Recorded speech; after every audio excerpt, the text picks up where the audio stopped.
Kembali lagi bersama saya Agung Surya Gumula dalam acara Beyond Education Podcast. Podcast yang selalu menemani Anda di hari-hari Anda, dimanapun Anda berada juga, atau misalnya kita sudah memiliki followers yang bermacam-macam ya gitu, ada ibu rumah tangga, ada anak muda, kebanyakan sih ibu-ibu bapak-bapak dan juga followers yang lainnya gitu yang memang memfollow Beyond Education Podcast. Tenang saja, kita 2 hari sekali pasti mengupload sesuatu yang terbaru gitu, maksudnya video yang baru gitu. Kita istiqomah selalu ya. Istiqomah itu konsisten ya. Konsisten selalu mengupload 2 hari sekali untuk video-video terbarunya. Silakan ada yang mau request, silakan. Kalau misalnya mau ada yang bertanya atau misalnya mau, Bang, ini nih misalnya kontennya yang ini dong. Nah gitu ya. Jadi silakan langsung saja diklik di kolom komentar, di deskripsi semua sudah ada. Ada kolom komentar juga boleh gitu ya. Ngomen di komentar juga boleh, atau misalnya langsung kirim ke email saya, misalnya ke email yang di link deskripsi. Silakan ceritakan saja, misalnya maunya apa, atau misalnya mau cerita, mau ada kasus, masalah atau apa, silakan. Nanti kita akan bahas melalui video, gitu ya. Dan juga kalau misalnya mau mendengarkan kami di Spotify, silakan langsung dengan kata kunci Beyond Education Podcast. Nah, kita itu di seri podcast ya. Karena kan Spotify itu macam-macam seriesnya, ada yang series MP3, lagu, terus apa gitu. Kita itu di seriesnya di series podcast. Jadi Beyond Education Podcast. Seperti itu. Dan pada hari ini saya akan membahas tentang Hari Pahlawan. Ya, bertepatan dengan hari ini kita akan memperingati dan membahas apa sih Hari Pahlawan itu. Dan pahlawan itu seperti apa gitu ya. Mari kita bahas ya. Dimulai dari harinya dulu ya, mungkin asal usulnya dulu gitu. Misalnya Hari Pahlawan ini kan misalnya diperingati oleh bangsa Indonesia itu mengenang para pahlawan gitu ya. Para pahlawan yang memang sudah berjuang, terutama di peperangan yang merubah tuh revolusi itu ya, revolusi nasional di Surabaya itu. Nah, jadi kita mengenang pahlawan-pahlawan tersebut gitu. Maksudnya yang sudah gugur di medan peperangan. Jadi itulah asal-usul dari Hari Pahlawan itu 10 November. Nah, setelah itu kita selaku warga, selaku misalnya bangsa Indonesia, bagaimana cara meneladaninya gitu ya. Karena Hari Pahlawan ini banyak disalahartikan gitu. Jadi kalau pahlawan itu ya ini hari penghormatan pahlawan aja gitu, mengenang. Kalau menurut saya nggak pas kalau misalnya hanya mengenang saja, atau nggak pas kita hanya bersedih aja gitu lihat pahlawan kita pada meninggal. Nggak pas kalau begitu. Nah, jadi di setiap hari peringatan itu kita harus menimbulkan motivasi baru gitu, menimbulkan makna baru gitu dari apa yang bisa kita lakukan. Karena kalau kita hanya mengenang saja ya sama Hari Pahlawan. Hari Pahlawan itu sama aja kayak hari kedukaan. Jadi kita harus menimbulkan motivasi baru, pemikiran baru, atau misalnya gagasan baru, atau misalnya sesuatu yang baru yang bisa kita lakukan yang berguna untuk bangsa Indonesia ini. Ya, nggak usah jauh-jauh untuk bangsa Indonesia lah, yang berguna untuk lingkungan sekitar kita, gitu ya. Kita memiliki sebuah sikap gitu, karena di Hari Pahlawan itu banyak esensi-esensi dan makna yang berupa karakter dan sikap yang disampaikan gitu. Jadi nggak ada tuh Hari Pahlawan itu mengingatkan kita untuk bagus dalam akademik. Enggak, jadi kita membangun sikap gitu ya. Jadi keteladanan pahlawan ini tuh banyak gitu, yang misalnya kejujuran seorang pahlawan, kegigihan seorang pahlawan, pantang menyerah untuk melawan penjajah gitu ya. Dan gigih dan melaksanakan kewajibannya loh. Nah gitu ya, kewajiban dan merebut hak yang sebenarnya harus kita lakukan. Nah, seperti itu. Jadi itu semuanya adalah nilai-nilai sikap, nilai-nilai karakter ya. Karena memang pahlawan itu dari dulu ingin membangun nilai karakter sebenarnya. Ya, tidak ada pahlawan itu ingin memperjuangkan nilai akademis. Kok masalah akademis? Gak ada tuh pahlawan nyuruh matematika harus 10 gitu.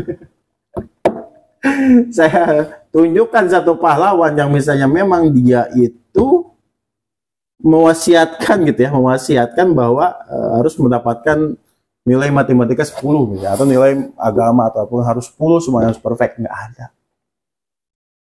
Percuma kita mendapatkan nilai 10 hasil nyontek. Buat apa gitu. Jadi makanya yang disampaikan pahlawan itu ada berupa nilai-nilai sikap. Itu yang sebenarnya bisa merubah bangsa ini gitu. Sampai ada pepatah bahwa dari salah satu pahlawan yang Ki Hajar Dewantara ya kalau nggak salah ya. Dia mengatakan bahwa ingerso, gitulah. Jadi guru itu ketika di depan menjadi contoh, di belakang menjadi mendorong gitu ya, dan di samping menjadi teman gitu. Di kata-kata itu, di pesan-pesan itu, atau misalnya di wasiat itu, nggak ada tuh yang namanya guru harus mendidik anak sampai nilainya 10. Ya nggak sih? Makanya kita bingung ini sebagai orang yang berkecimpung di dunia pendidikan, apa sebenarnya makna pahlawan di sini gitu kan? Kayak gitu. Jadi kalau misalnya kita berbicara tentang pahlawan, ya pasti yang ada adalah nilai-nilai sikap gitu. Tapi kenyataannya di dunia pendidikan, nilai-nilai sikap masih dikesampingkan. Yang diutamakan adalah nilai-nilai akademis. Pintar, nilai bagus, dapat kerja bagus, sombong, merendahkan orang lain dan lain-lain gitu. Seperti itu. Nah, jadi seperti ini makna dari Hari Pahlawan ini ya tidak identik dengan yang namanya nilai sebuah pelajaran, tapi nilai-nilai sikap yang kita harus tanamkan di dalam diri kita. Dan juga kita mengetahui bahwa nasionalisme itu harus dipupuk ya. Jadi kita harus cinta dengan yang namanya Indonesia gitu maksudnya. Ya anak-anak sekarang sih setahu saya gitu ya.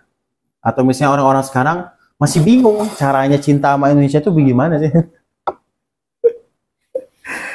ya saya juga sebenarnya masih bingung gitu memaknainya seperti apa. Cinta Indonesia, kebangsaan Indonesia gitu. Kita tuh harus seperti apa? Nah, kecintaan kita kepada Indonesia atau misalnya kita memiliki rasa ingin membanggakan Indonesia, secara tidak langsung itu akan tercium dimanapun kita berada ya. Ketika kita bisa bermanfaat bagi lingkungan sekitar atau orang sekitar kita. Cukup seperti itu.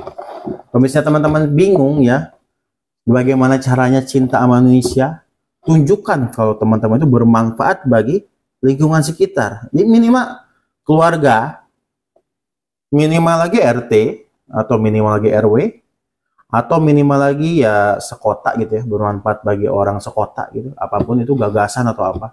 Seperti itu. Jika ingin cinta dengan Indonesia, ingin mempertahankan nasionalis, memiliki jiwa nasionalis. Jadi kayak gitu. Jadi bukan hanya berteriak-teriak saja. Hanya berteriak-teriak, saya cinta Indonesia, saya berjiwa nasionalis, tapi tidak ada manfaatnya itu diri Anda gitu. Nah, itu simpelnya seperti itu. Jadi kalau misalnya teman-teman mengaku cinta Indonesia, berjiwa nasionalis, mari tebarkan manfaat kepada sesama. Apa saja? Sebenarnya enggak, ya jangan dianalogikan kita harus mengasih materi terus ya, manfaat itu misalnya, wah saya nggak punya uang, saya nggak bisa bermanfaat bagi lingkungan sekitar, ya nggak begitu gitu. Maksudnya bukan di sini kita harus punya uang terus, atau misalnya di sini kita harus kaya dulu baru bisa bermanfaat bagi sini, enggak gitu. Saling menolong gitu ya. Ya kan, maksudnya menolong di sini yang simpel-simpel aja gitu ya, tetangga lagi kesusahan atau misalnya tetangga lagi butuh bantuan dibantu gitu. Terus misalnya ada bencana, ada apa, dibantu dengan semampunya kita. Itu baru cinta Indonesia gitu. Jadi jangan cuma slogan doang cinta Indonesia, tapi kita nggak tahu bagaimana cara memaknai cinta Indonesia. Gitu. Simpelnya seperti itu sih. Ya gitu. Jadi kalau misalnya ingin bermanfaat bagi seseorang atau misalnya ingin bermanfaat bagi lingkungan, itu jangan dibuat ribet gitu. Maksudnya, wah saya harus bagi-bagi sembako untuk bermanfaat bagi, enggak gitu juga gitu. Maksudnya ya kayak misalnya ada kerja bakti, ikutanlah kerja bakti gitu. Ada misalnya himbauan dari RT untuk membersihkan lingkungan, ya ikutanlah gitu. Ya gitu loh. Nah di situ Jadi timbul yang namanya rasa nasionalis, ya, kerjasama, kebermanfaatan, kepedulian gitu ya. Itu yang menguatkan bangsa kita. Dari dulu juga seperti itu. Karena kalau misalnya pahlawan kita nggak nasionalis, nggak kerjasama, nggak peduli sama Indonesia, itu kagak bakalan perang nih. Itu mereka nggak bakalan perang gitu. Ya bodo amat gitu, Indonesia mau dijajah juga ngapain sih, gue udah misalnya udah tenang ini gitu, punya banyak harta misalnya gitu kan, pahlawan-pahlawan zaman dulu. Tapi kan nggak begitu, mereka memikirkan juga nih rakyat saya gimana nih kalau misalnya kita tidak memperjuangkan ini gitu, teman-teman saya gimana nih bisa makan enak gitu. Bagaimana kita bisa keluar dari penjajahan itu, karena mereka berpikir untuk kemaslahatan dan kebermanfaatan bersama. Disitulah yang disebut namanya nasionalisme. Itu makanya jangan ngaku-ngaku seorang yang nasionalisme atau seorang yang berjiwa pahlawan ketika teman-teman tidak ada niatan untuk bermanfaat bagi sesama. Itu sih. Ya, dari dunia pendidikannya kita akan kita bahas tentang nilai sikap-sikapnya yang harus ditanamkan gitu ya kepada anak sedini mungkin, tentang kegigihan, kejujuran, pantang menyerah itu ya untuk di Hari Pahlawan ini. Dan di sisi kacamata masyarakatnya sebagai orang yang cinta Indonesia atau cinta atau nasionalisme gitu ya, kita harus bermanfaat bagi sesama gitu, bisa saling tolong menolong atau dan lain-lain. Itulah memaknai Hari Pahlawan yang betul. Jadi pesan saya kepada teman-teman semuanya, mari kita menjadi pahlawan di lingkungan sekitar kita. Tapi sih emang ada, maksudnya apa ya, godaannya gitu, atau misalnya tantangannya. Biasa kan begini ya, ada misalnya orang ini simpelnya gitu ya, ada yang misalnya seseorang yang bersih-bersih gitu, kayak bersih-bersih gorong-gorong gitu ya, itu kan sangat bermanfaat sekali sebenarnya. Gorong-gorong itu kan bisa buat jalannya air jalan terus bisa dibuat nyuci atau apa buat apa gitu, bersih-bersih gorong-gorong. Tapi ya di negara kita masih ada budaya namanya budaya malu nggak perlu gitu. Malu nggak perlu. Jadi malu nggak perlu ini ya, kita merasa gengsi gitu buat ngebersihin, ngebantu itu. Kita cuma meliatin aja, memviralkan aja. Gitu aja gitu kerjaan kita. Ya nggak begitu juga, kita juga harus turun tangan ketika melihat hal seperti itu. Nah, penyakit malu nggak perlu ini masih ada dan masih lekat dengan diri kita. Kita merasa gengsi, anak orang kaya nggak mau yang namanya kotor-kotoran untuk membersihkan lingkungan sekitar. Maunya memikirkan tentang diri sendiri aja, keenakan diri sendiri, ya main. Yang penting saya udah ada permainan di dalam kamar, saya di kamar aja lah, nggak mau kemana-mana, udah selesai gitu. Nah, seperti itu yang memicu, memecah belah nasionalis. Makanya bisa dilihat sendiri ya, zaman sekarang kumpul-kumpul itu udah jarang gitu dibanding zaman-zaman dulu. Tapi ya kita lihat saja, karena memang kemajuan zaman atau misalnya perubahan zaman itu pasti menyesuaikan, orang-orangnya pun menyesuaikan gitu. Jadi memang kita harus tetap support terus untuk memupuk jiwa nasionalis dalam diri kita dan juga menanamkan sikap-sikap baik dalam diri kita. Sampai jumpa di Beyond Education selanjutnya. Selamat Hari Pahlawan.